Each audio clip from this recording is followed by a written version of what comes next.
also want you to take a listen to what the Israeli ambassador to the United Nations, Danny Danon, he's condemned the violence. This is what he had to say. Instead of condemning this act of terror, calming the situation, and pledging to remove all fanatics from their society, the Palestinians are spreading the most horrible lies. They would like the international community to believe that this unspeakable act of violence is Israel's fault. Don't believe the phony Palestinian outrage. Demand that Mahmoud Abbas and the Palestinian Authority stop promoting violence. Tell them to stop educating to hate. Make them stop paying terrorists. So, Omar, what do you make of what the ambassador had to say there? I mean, it's just absolutely absurd. It's up is down and wrong is right, and just everything. We live in an absolutely backwards world where statements like this can actually be made. You know, it really boils down to the fact that the fundamental issue here has to be resolved, and security measures that are taken against Palestinians.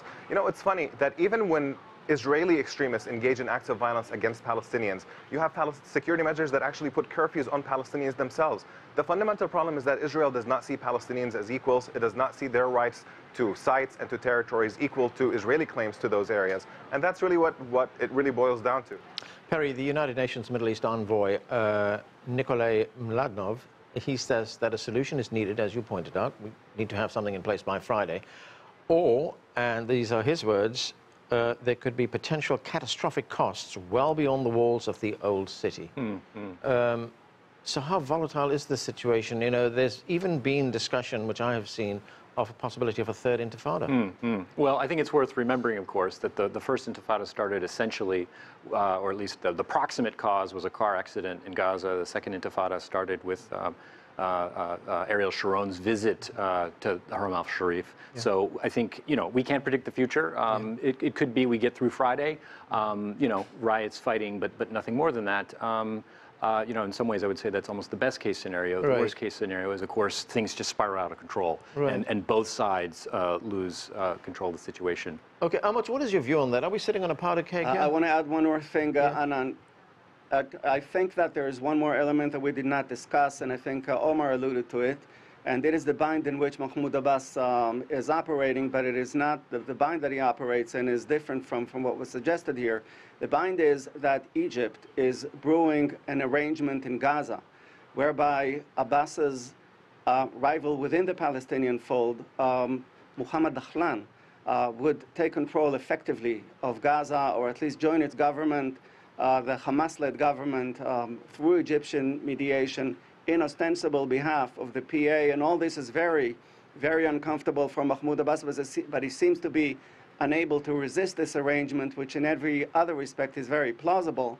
And maybe some in Israel at least suspect that he would, if been able to, he would have stirred up the West Bank in order to stall what is very possibly or very visibly underway in Gaza.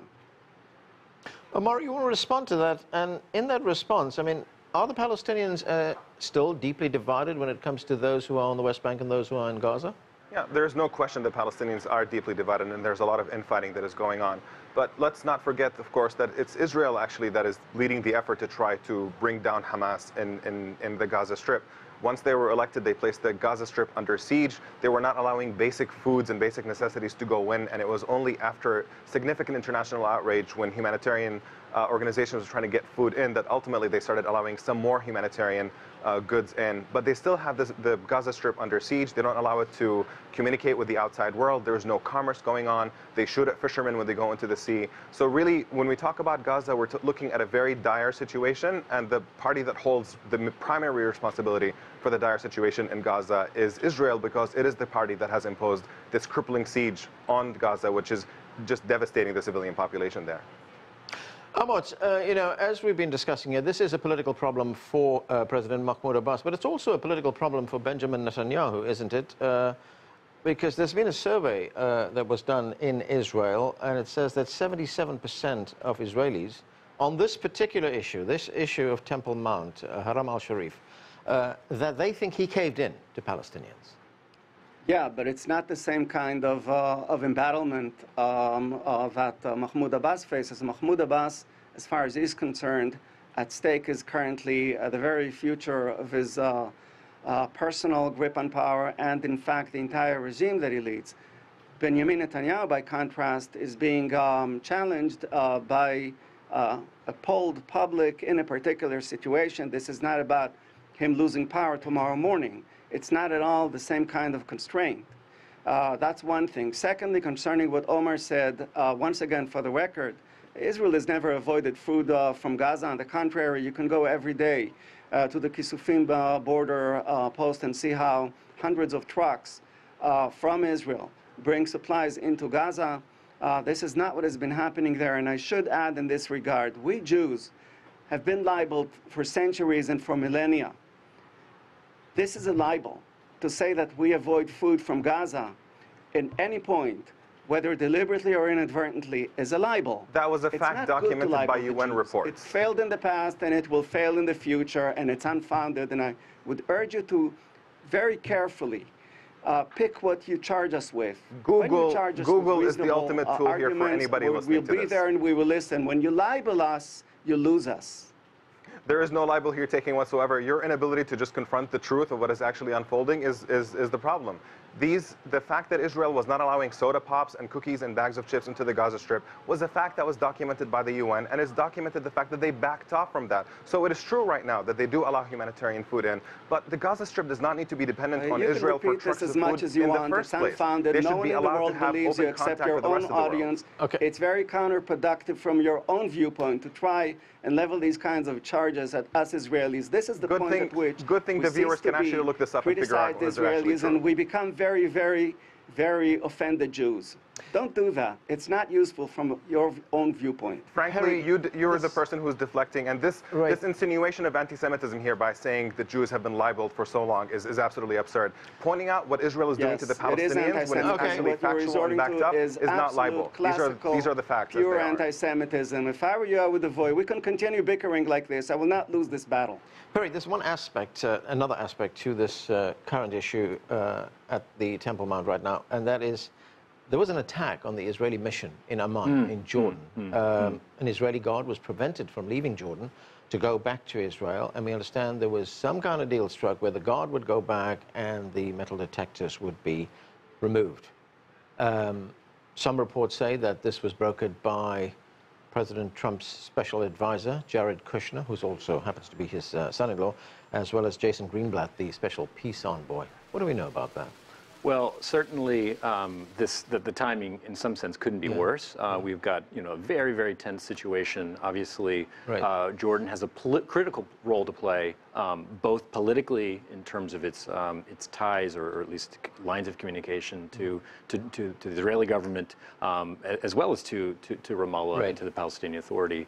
But also just the real role, the legal role, in a sense, that Jordan plays in the administration of the Noble Sanctuary, which we've been talking about. So in the middle of this crisis, this thing's threatening to explode, to have this kind of attack, violence at the Israeli embassy in Jordan just makes it that much more complicated. Now, my sense is that is somewhat under control. I know that there's a tremendous amount of anger among the Jordanian citizenry, but my understanding is that negotiations, despite that kind of spat and that potential crisis, negotiations continue with Jordan playing a mediating role, kind of desperately trying to find a way, again, to de-escalate the situation in Jerusalem itself.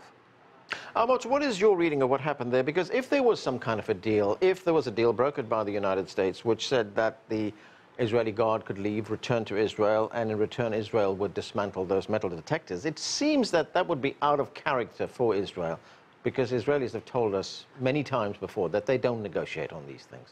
It's very much in character of Benjamin Netanyahu. This has happened to him in the past. For instance, when Israel tried to assassinate a Hamas leader in Jordan, and then before that with the tunnel incidents during his first premiership, he does cave in such situations. He is pragmatic, especially in moments of acute crisis. And I think that despite both governments' denials, it's clear to everyone that there was a deal here. I think it was a wise deal, it was a prudent deal, and it's very good that it transpired. Omar, go ahead. I think for Netanyahu, it's whatever is going to be politically convenient for him in the short term. You remember during his election season, when he was running for election, he was warning his constituents about Arabs voting in the election in droves and how they must come out and oppose that, and how a Palestinian state would never take place on his watch. So at the end of the day, I think he's very recalcitrant and not really interested in resolving any long-term issues. But if he finds that there's an opening for him politically where it might be suitable for him to put down an immediate crisis to serve his own narrow political interests, he may very well go for it. Right, Perry, as you pointed out, the next 48 hours are going to be very important. What should we be looking for? Well, I would say signs of pragmatism from both leaders. I mean, I think as we've heard here, there are pressures both on Netanyahu and on Abu Mazen to kind of escalate or not to give ground. Right. I would hope that these leaders would, instead of looking at the kind of short-term tactical politics, to be looking at the long game, and for both of them to recognize, again, I sound like a broken record here, but if things really blow up, that it would be catastrophic to both of their interests. So do cooler heads prevail or not? I have to say I'm a little skeptical just because of the time, and there's so much distrust on both sides. I'm not sure there's actually time to find a sustainable solution to this. Not much time, and presumably we would expect there to be a resumption of communication, at least in the next day or two. If, in fact, it was ever broken. I mean, in terms of the security coordination, I know that Abu Mazen, President Abbas, has multiple times declared that it's been cut. I suspect actually that there's a little bit more communication going on than we might suspect. Okay, and that's where we have to leave it. Thanks to all of you for being with us. That is it for this edition of The Heat. I'm Omar in Washington, D.C. Thanks for being with us.